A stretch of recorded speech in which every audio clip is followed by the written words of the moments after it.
Good morning all dear friends, if you are new to this channel then subscribe and press the bell icon. इस video में हम लेके आए हुए हैं मैट्रिक परीक्षा से संबंधित महत्वपूर्ण क्वेश्चन, जो कि आपका विज्ञान से है, बायोलॉजी से संबंधित क्वेश्चन है। तो फर्स्ट क्वेश्चन को देख रहे प्यारे विद्यार्थियों, आपका रंग बिरंगा संसार मानव नेत्र से लेकर आए हैं। तो आपका ये जो आंसर को देख रहे हैं, ये आपका क्वेश्चन क्या रहेगा, तो आपको कहेगा कि मानव चित्र का नामांकित चित्र अंकित करें और वर्णन की आवश्यकता नहीं है।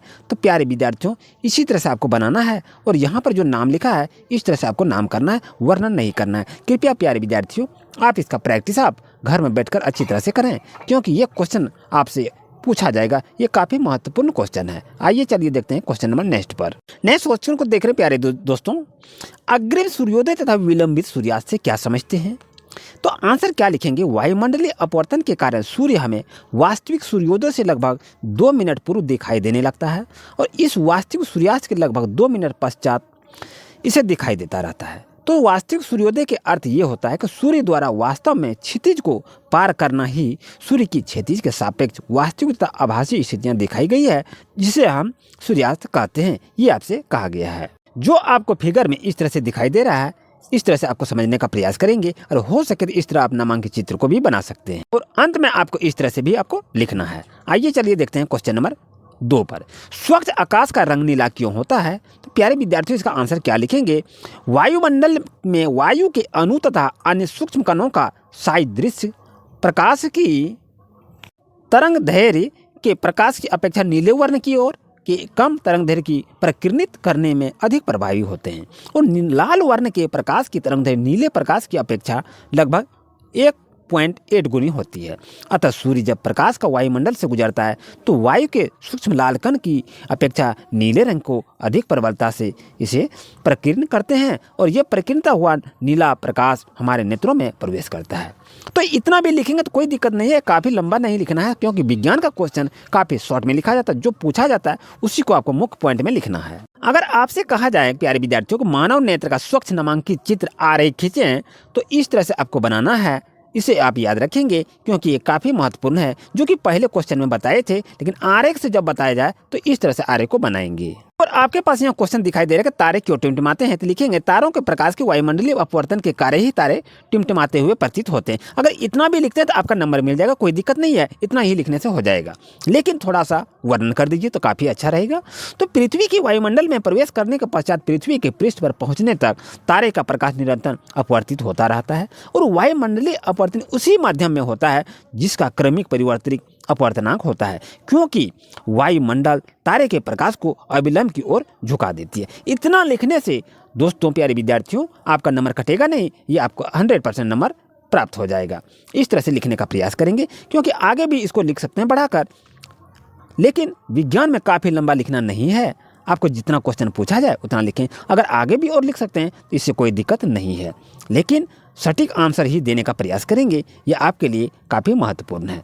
उम्मीद है दोस्तों विद्यार्थियों, आपको अच्छी तरह से समझ में आ गया होगा। ये आपका लॉन्ग टाइप क्वेश्चन है। अगर शॉर्ट टाइप क्वेश्चन पूछा जाए तो इसी में भी आपको शॉर्ट टाइप क्वेश्चन में भी लिखना है। नेक्स्ट क्वेश्चन आपके पास है, सूर्योदय के समय सूर्य रक्ताभ क्यों प्रतीत होता है, यानी लाल क्यों प्रतीत होता है। क्वेश्चन आपको इस तरह से बदल देता है। आप कहेंगे कि रक्ताभ का क्या अर्थ है, यहाँ पर जो दिया हुआ है आप कहेंगे रक्ताभ का क्या अर्थ है। तो ऐसा क्वेश्चन एग्जाम में अभी बदल कर दिया जा रहा है।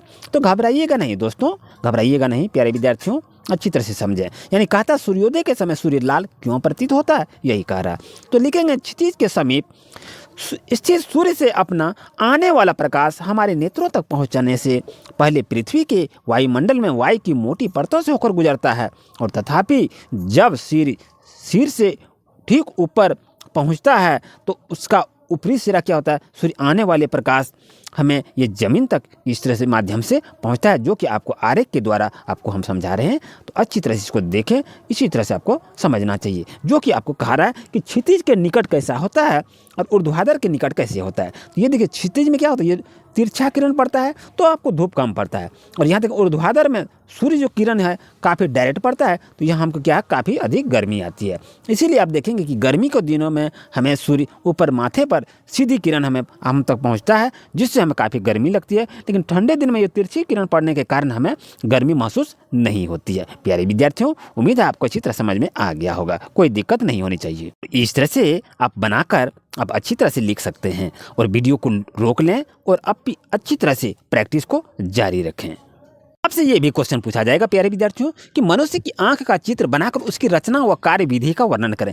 देखिए अभी फर्स्ट क्वेश्चन बताएं, उसका सेकंड क्वेश्चन बताएं किस तरह आंख से क्वेश्चन पूछा जाता है। उसके बाद यहाँ देखिए यहाँ वर्णन करने के लिए कहा गया।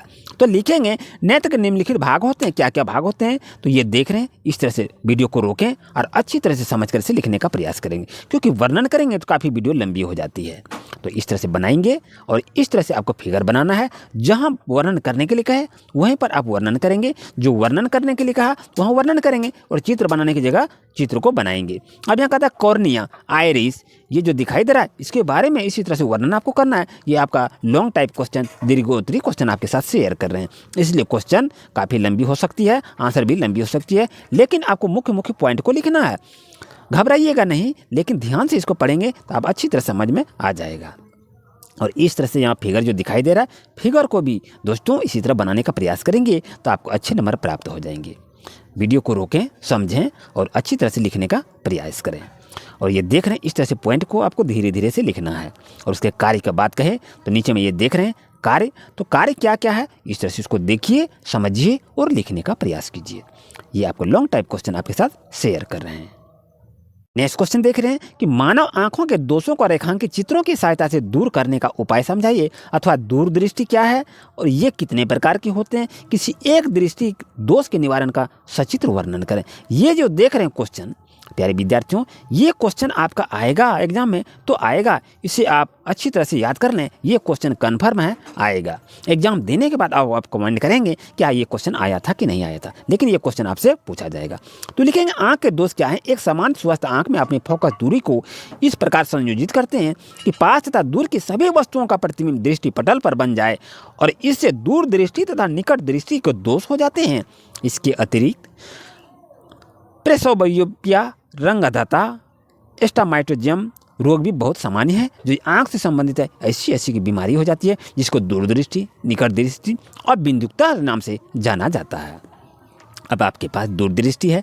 इस दोष के व्यक्ति को दूर की वस्तुएं तो स्पष्ट दिखाई देती है, परंतु नज़दीक की वस्तुएं दिखाई नहीं देती है, इसलिए इसको दूरदृष्टि के नाम से कहा जाता है। तो इसमें कहता है कि इसका कारण क्या है कि समीप की वस्तुओं को प्रतिबिंब रेटिना के पीछे बनता है, जैसा कि चित्र में आपको दिखाया हुआ है। इस चित्र को देखें तो इसमें क्या है कि ये दृष्टि दोष से बाधित हैं, वो आपको दिखाई दे रहा है। अगर आपको बनाने के लिए कहेगा तो इस तरह से बनाने का प्रयास करेंगे और इसका निवारण कहेगा। तो दृष्टि दोष के कारण क्या हैं, तो आप कारण को लिखेंगे 1 नंबर 2 नंबर ये कारण है, इसको इस तरह समझकर लिखने का प्रयास करेंगे। अगर आपसे पूछा जाए कि दृष्टि दोष को दूर हम कैसे करेंगे, तो ये देखिए आपको इस तरह से आपको लिखना होगा। इसको वीडियो को रोकें और अच्छी तरह से पढ़ें। अगर आपको यहाँ बनाने के लिए कहे तो आप बना देंगे तो और बेस्ट होगा, और भी अधिक नंबर मिलेगा। तो जहाँ भी वर्णन करेंगे प्यारे विद्यार्थियों, थोड़ा सा आप डायग्राम को बना देंगे तो आपका नंबर कटेगा नहीं। अब यहाँ क्वेश्चन आता है निकट दृष्टि दोष। तो निकट दृष्टि दोष क्या है? इस दोष वाले आँख की पास की वस्तुएं तो स्पष्ट दिखाई देती है, परंतु दूर की वस्तुएं ठीक से दिखाई नहीं देती है, उसे धुंधली दिखाई देती है। और इसका कारण क्या है कि अभी पर यह दूर बिंदु अनंत की तुलना में कम दूरी पर आता है। तो याद है कि यदि निकट दृष्टि दोष दिया हुआ है तो इस दोष वाली आँख की वस्तुएं क्या करते हैं, स्पष्ट देख लेते हैं, लेकिन और ऐसे दूर की वस्तुओं को वो देख नहीं पाते हैं। तो इस चीज़ को याद रखिएगा, उसको धुंधली दिखाई देती है। और ये देख रहे हैं प्यारे विद्यार्थियों, ये आपका गोलक का चिन्ह है। इस तरह से डायग्राम को बनाएंगे, ये निकट दृष्टि दोष से संबंधित है। अब कहता है निकट दृष्टि दोष के कारण क्या है, इस दोष को उत्पन्न करने के क्या कारण होते हैं। तो यहाँ देख रहे हैं आपके साथ है क्रिस्टली लेंस का मोटा हो जाना या इसकी फोकस दूरी को कम हो जाना, आँख के गोले का लंबा हो जाना अर्थात रेटिना तथा लेंस के बीच की दूरी अधिक हो जाना तथा अनंत से आने वाली समांतर किरणें रेटिना के सामने मिलती है तथा प्रतिबिंब रेटिना पर नहीं बनता है, जैसा कि चित्र में आपको दिखाया दिया है। अब देखते हैं निकट दृष्टि दोष के क्या कारण है। इसमें जो आप क्वेश्चन पढ़ रहे हैं दोस्तों, ये क्वेश्चन कन्फर्म है, ये आएगा ही आएगा। इसे रट लें और ज़्यादा से ज़्यादा शेयर करें ताकि सभी बच्चे को इसको लाभ मिल सके। अब यहाँ देख रहे हैं कि निकट दृष्टि दोष को दूर कैसे करेंगे। तो ये देख रहे हैं इस दोष को दूर करने के लिए अवतल लेंस का प्रयोग करना पड़ता है, जिसकी फोकस दूरी आँख के दूर बिंदु जितनी होती है। और ये देख रहे हैं फिगर के साथ आपको बता रहे हैं, देखिए अच्छी तरह से। और रंगअधता, यह एक ऐसा रोग है जो जीवी कारणों से होता है। इसको देखकर अच्छी तरह पढ़ने का प्रयास करेंगे, क्योंकि काफ़ी वीडियो लंबी हो जाती है। तो इस तरह से आपसे क्वेश्चन को एग्जाम में पूछा जाएगा, तो घबराइएगा नहीं, ध्यान से देखें कि निकट दृष्टि, दूर दृष्टि और अबिंदुकता, इसी से क्वेश्चन आपसे पूछा जाएगा। अगर आप हमारे चैनल पर नए हैं तो अभी सब्सक्राइब कर लीजिए और बेल आइकन की नोटिफिकेशन को ऑन कर लीजिए। और अगर किसी तरह की कोई दिक्कत हो तो तुरंत कमेंट करें। Thank you for watching my video.